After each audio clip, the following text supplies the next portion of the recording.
While building my career, my erudite mother handed me a diary consisting of Sanskrit Shlokas and asked me to go through it a couple of times in a year in order to build a successful career.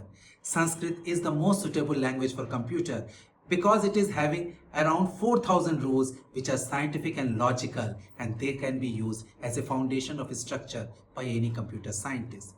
Shlokas consist of two full-line verses of 16 syllables each or four half-line verses of 8 syllables each. I picked up 5 shlokas from this diary which greatly impressed me, influenced me and helped me in building a successful career. So watch my video until the end where I am going to share these 5 shlokas, its meaning and how it is relevant in corporate world.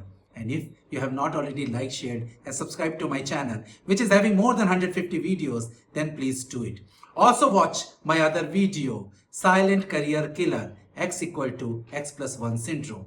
You can also ask any work related question to my AI twin, Utkarsh Rai, career and leadership tips all levels. This is the custom chat GPT which I have created by putting my 2 decades of work in order to help you to overcome your work related challenges. Let me ask a question. Every professional starts their career the same way. Then why only a few become senior leader or CXO?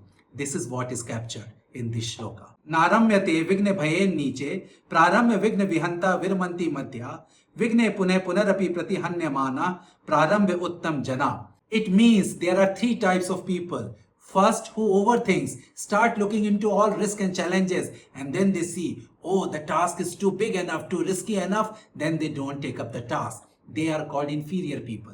Then there are those who start the task, but in between, when they see there are a lot of risk and challenges, then they just give it up. They are called average people. And then there are superior type of people who undertakes any task and they don't give up in between. They successfully complete it. Don't you think this is the same thing happening in corporate world too? There are low performer, there are average performer, and then there are high performer. Low performers are those who want to play quite safe. They want a well-defined task. There has to be a set of inputs and there is an expectation of set of outputs. They are risk averse. They try to avoid taking lead in any initiative, and such type of people normally get capped early on in their career. Then there are average performers who start to take up any task, they go and start executing it, and in between, when they see there is a significant market shift, there are a lot of moving parts, there are big challenges, then they start asking for helping hands. And at times, management, in order to de-risk the project, they bring somebody from outside and put them on the top of this person so that the project execution can happen. These type of people get capped at middle management position. Then there are third type of people, high performers. They undertake any task and they take it to completion and they get motivated by the risk and challenges which energize them, and that is why they are at senior leadership or CXO position. Interestingly, such traits are visible in the initial year of career itself, provided a person take a step in order to move from low performer to average and then average performer to high performer. Second shloka on the importance of intelligence and sphere of influence over designation and title. Vidvatvam cha nripatvam cha naiva tulyam kadachana swadeshe pujyate raja vidwan sarvatra pujyate. It simply means there is no comparison between intelligence and being a king, where king is worshipped within his own kingdom, but intelligent people is worshipped across the world. It is so true in the corporate world. They are intelligent, they are well versed in their field and they are branded. They are so much in demand that companies try to poach them. They have been called for talks, they have been called for panel discussions, their podcasts, their interviews are published, they are influencers, they are subject matter experts. Even if you look around yourself, you will find there are some professionals who are so well versed, they have such a great skills that even if the job market is down, they have a potential to make a job change. They are poached and they don't have any problem of good job market or bad job market. When I recall my all previous managers, one theme come out very clearly that Utkarsh is a fearless executioner, and many of my career changing opportunities came when others have declined it because they don't want to undertake such challenging projects and they don't want to take it to the completion, and those type of projects, those type of role and responsibility came to me and I performed that one because I am branded as a fearless executioner. executioner. So that's the importance of intelligence, that's the importance of branding, and that's the importance of your sphere of influence. Instead, if you see there are some leaders in the company who are there at the leadership positions, they are moderately respected. They could be there because they have done some good things in the past, or due to office politics, or they are very good in connection with the upper management. But if something goes bad in the company, they are laid off or their division get closed, then they struggle to find a job outside. So it is important that you develop your intelligence and use this digital world to build your own brand, so that the brand is going to help you to propagate your intelligence outside, and this is also going to help you to expand your sphere of influence. And this is one of the very important things for you to build a successful career. Third shloka on the importance of reading, art and hobby. Sahitya Sangeet Kala Vihina Sakshat Pashu Puch Vishana Hina.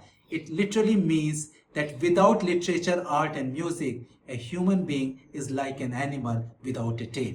This shloka reminds professionals that it is very important for them to be well-rounded in this AI age. Because if you are only good in one skill and that skill is going to be automated, then you will be without a job. But if you are well-rounded, you will have a good set of skills and talents, then you will always be in demand.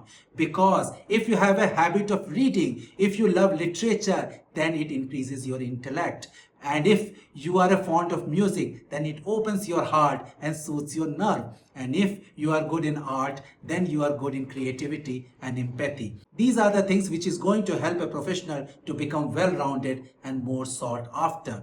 Having a hobby is really mandatory. It is not an option. Kevin Ashleman, who is a psychology professor in San Francisco, he has done a study between your work performance and hobby. And he found out the farthest the hobby is from your work-related tasks, greater is the impact will be on your work performance. So it is important for you to have hobby. It is important for you to have literature, art and music, because that is going to make you an attractive brand. Fourth shloka, difference between degree and applied knowledge, money and cash flow. Pustak istha yato vidya par haste gatam dhanam apat kale samupastite na sa vidya na tad dhanam. It means the knowledge which is in your book is going to be useless in emergency time if you have not read it, if you have not understood it, if you have not remembered it, and if you have not applied it. Similarly, any money which is not in your possession will be useless in emergency situation.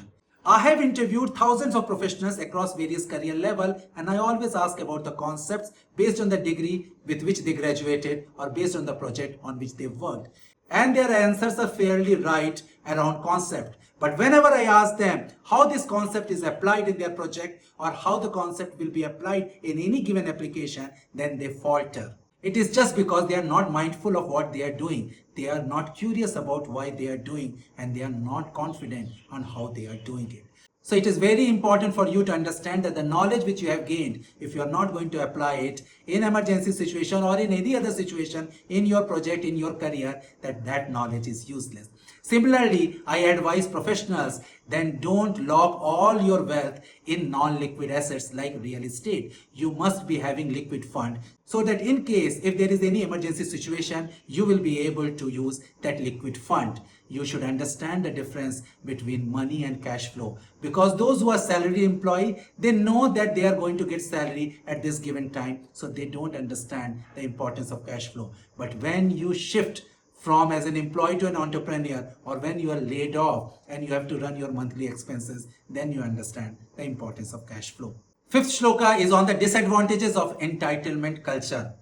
Uddyamen hi siddhyanti karyani natu manorate nahi supatasya singhasya pravishanti mukhe mriga. It literally means that if you really want to achieve something, you need to set your eye on it. You need to take action, hard work and effort in that direction. You just can't achieve it by daydreaming. It is so important in the corporate world that at times professionals blame toxic work environment, bias management, sabotaging colleague, that they are not able to rise in their career.